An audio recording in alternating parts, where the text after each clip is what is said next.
भगवत दर्शन उसी को प्राप्त होते हैं जिसकी भगवत दर्शन की प्रबल उत्कंठा के लिए 4 बातें जीवन में आ जाएं।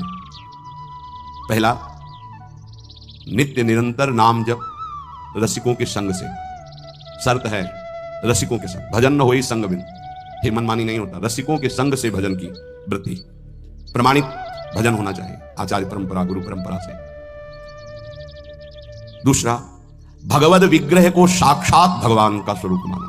जैसे कुछ ऐसे भाव वाले लोग हैं कि अरे पत्थर पूजने से, धातु पूजने से क्या वहां भगवान है? कौन सा तुम्हें ज्ञान है भाई? कौन सा ज्ञान है? जब सर्वम खलमिदम ब्रह्म, ये तो अवतार है भगवान का, अर्चा अवतार। भगवान अवतरित होते हैं। जैसे हम छवि विराजमान किए, जब भाव सेवा करते तो भगवान छवि में आके विराजमान होते हैं, भगवान विग्रह में विराजमान होते हैं। ये श्रद्धा और विश्वास का विषय है, ये नास्तिक लोगों को समझ में नहीं आएगा। जिस मूर्ति को आप, जहां मूर्तिकार निर्माण कर रहा हो वहां देखो, उसी मूर्ति को पूज करके ब्रह्म प्राप्त, भगवत प्राप्त महापुरुष हो गए। प्रेमाश्रयों से अभिषिक्त किया है। ये बाहर वालों की ऐसों की बातें न सुने, नहीं तो जो छोटी श्रद्धा वाले लोग होते हैं उनकी श्रद्धा नष्ट हो जाती है। अरे क्या है, ऐसे से ऐसा ना वो बोलते हैं, ना वो खाते हैं, ना देखते हैं, और ऐसे विराजमान। आपको क्या पता है? आपका भाव है क्या? आप जानते नहीं हो।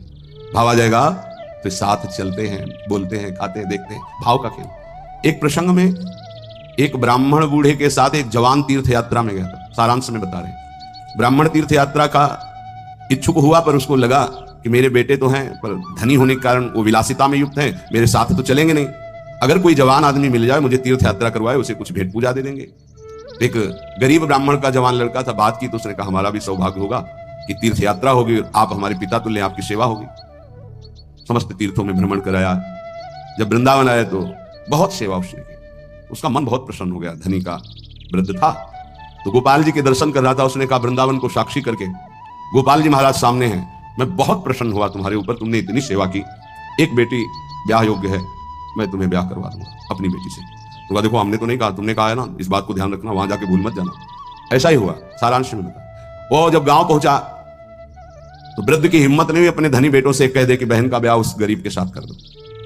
काफी दिन हो गए, कोई चर्चा ही नहीं, तो ब्याह की बात थी। उस गरीब ब्राह्मण ने जाके कहा बूढ़े ब्राह्मण से कि आपने कहा था भगवान के सामने कि अपनी बेटी का ब्याह तुम्हारे साथ कर देंगे। तो जवान बेटों के भय से उसने कहा मुझे याद नहीं ऐसा कुछ। याद नहीं? तुमने भगवान के सामने कहा था। वो कह रहे याद नहीं। तो बेटों ने कहा कि चलो भागो यहां से।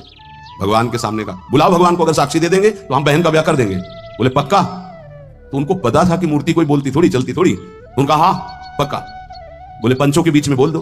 पहले गांव में पंचायत होती है पिंड छुटाने के लिए कि अतरे दिन ये परेशान करेगा, तो उन्होंने कहा पंचों के सामने यदि ठाकुर जी आके गवाही दे दे तो ब्याह करवा देंगे। ओ गरीब आदमी जो कुछ था बेचा, फिर वृंदावन आया।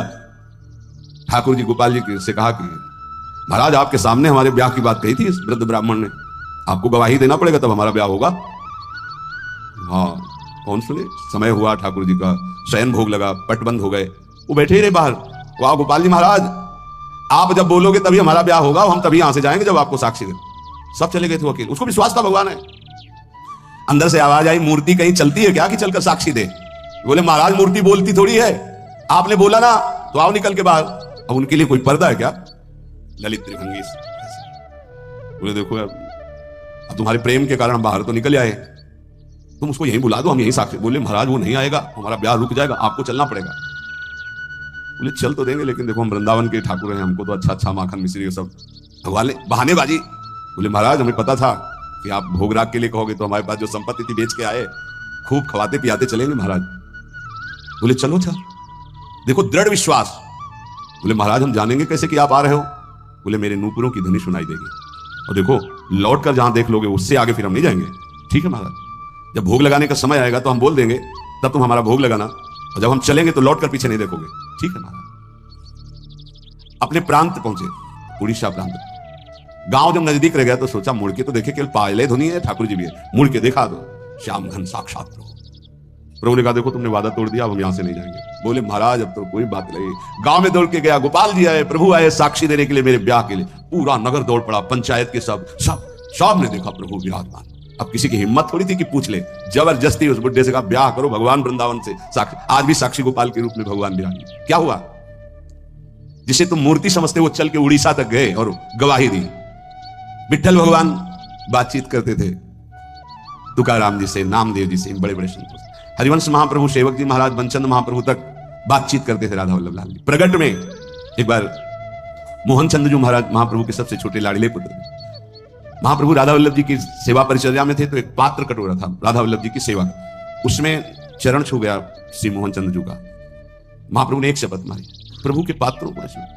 राधा वल्लभ जी के जब पत्रावली कर रहे थे तो कपोल में अंगुली बनी, तो उनका जय जय आप। तो बोले मोहन चंद्र के रूप में मैं ही तो अब खेल रहा हूं अपने पात्र, तुमने वहां मारा, मुझे देखो लगा। महाप्रभु ने कहा क्षमा कीजिए प्रभु, ऐसी तन्मयता मोहन चंद्र जी की आप में है, ये मुझे पता नहीं था।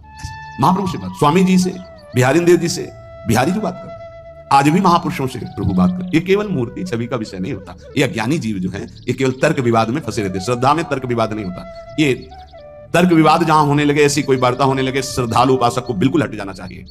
भगवत दर्शन किसको प्राप्त होते हैं? पहला, जो रसिक महापुरुषों के गुरुदेव के अनुसार भजन करता, नाम जप, मंत्र जप। दूसरा, भगवत विग्रह को साक्षात प्रभु मान करके, कहो सो कहां जहां प्रभु नहीं, जब सर्वत्र प्रभु है तब तो हमने प्रभु का श्री विग्रह, अर्चा विग्रह, ये अर्चा अवतार है भगवान का, इनको विराजमान किया, साक्षात मेरे प्रभु हैं, ये बाहरी दर्शन है। तीसरा, प्रभु को अर्पित किए हुए प्रसाद के अलावा अरुचि होना।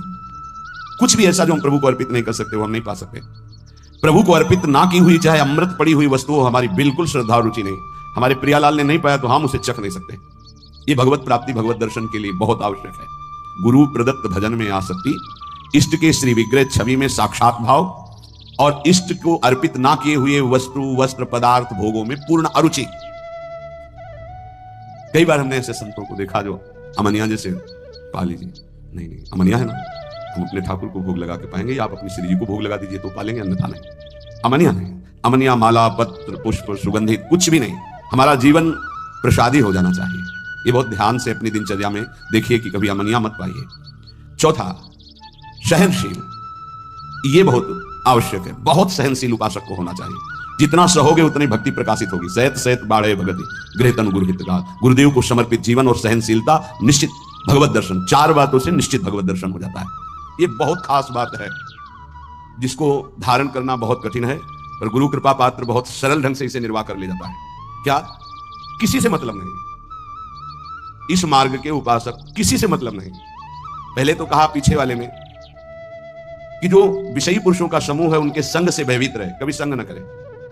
अब आगे वाले में महान संगा नाम किसका ये स्वरूप होता है? बोले जो वह तो महताम श्री पद रजा, महापुरुषों की चरण रज से जिसका शरीर अभिषिक्त है, वो माथे पे जिसकी चरण रज विराजमान है, गुरुजनों की, संतों की, रसिकों की, वो महान संगा नाम सहज मधुरात्म प्रिय कथा।